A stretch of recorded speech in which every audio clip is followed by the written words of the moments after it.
एक नवयुवक था, छोटे से कस्बे का, अच्छे खाते-पीते घर का लेकिन सीधा-सादा और सरल सा।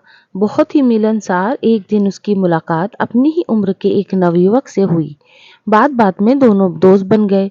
दोनों एक ही तरह के थे, सिर्फ 2 अंतर थे दोनों में। ये तो एक था कि दूसरा युवक बहुत ही गरीब परिवार से था और अक्सर दोनों वक्त की रोटी का इंतजाम में मुश्किल से हो पाता था। दूसरा अंतर ये कि दूसरे का जन्म से ही नेत्रहीन था। उसने कभी रोशनी नहीं देखी थी। वो दुनिया को अपनी तरह से टटोलना पहचानता था। लेकिन दोस्ती धीरे-धीरे गाढ़ी होती गई। अक्सर मेल मुलाकात होने लगी। एक दिन नवयुवक ने अपने नेत्रहीन मित्र को अपने घर खाने का न्योता दिया। दूसरे ने उसे खुशी-खुशी स्वीकार किया। दोस्त पहली बार खाना खाने आ रहा था। अच्छे मेजबान की तरह उसने कोई कसर नहीं छोड़ी। तरह-तरह के व्यंजन और पकवान बनवाए। दोनों ने मिलकर खाना खाया। नेत्रहीन दोस्त को बहुत आनंद आ रहा था।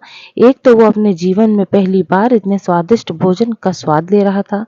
दूसरा, कई ऐसी चीजें थीं जिसने उसने अपने जीवन में इससे पहले कभी नहीं खाई थीं। इसमें खीर भी शामिल थी। खीर खाते उसने पूछा, मित्र ये कौन सा व्यंजन है? बड़ा स्वादिष्ट लगता है। मित्र खुश हुआ। उसने उत्साह से बताया कि ये खीर है। सवाल हुआ, तो खीर कैसी दिखती है? बिल्कुल दूध की तरह ही सफेद। जिसने कभी रोशनी न देखी हो वो सफेद का क्या जाने, वो काला क्या जाने। सो उसने पूछा, सफेद वो कैसा होता है? मित्र दुविधा में फंस गया। कैसे समझाया जाए कि सफेद कैसा होता है? उसने तरह-तरह से समझाने का प्रयास किया, लेकिन बात नहीं बनी। आखिर उसने कहा, मित्र सफेद बिल्कुल वैसा ही होता है जैसा कि बगुला। और बगुला कैसा होता है? ये एक और मुसीबत थी कि अब बगुला कैसा होता है, ये किस तरह समझाया जाए? कई तरह की कोशिशों के बाद उसने तरकीब सूझी। उसने अपना हाथ आगे किया, उंगलियों को जोड़कर चोंच जैसा आकार बनाया और कलाई के साथ को मोड़ दिया।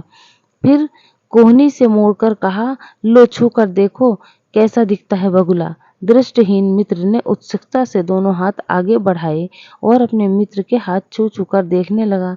लेकिन वो इस समय समझने की कोशिश कर रहा था कि बगुला कैसा होता है, लेकिन मन में उत्सुकता ये थी कि खीर कैसी होती है। जब हाथ अच्छी तरह टटोल लिया तो उसने थोड़ा चकित होते हुए कहा, अरे बाबा, ये खीर तो बड़ी टेढ़ी चीज होती है।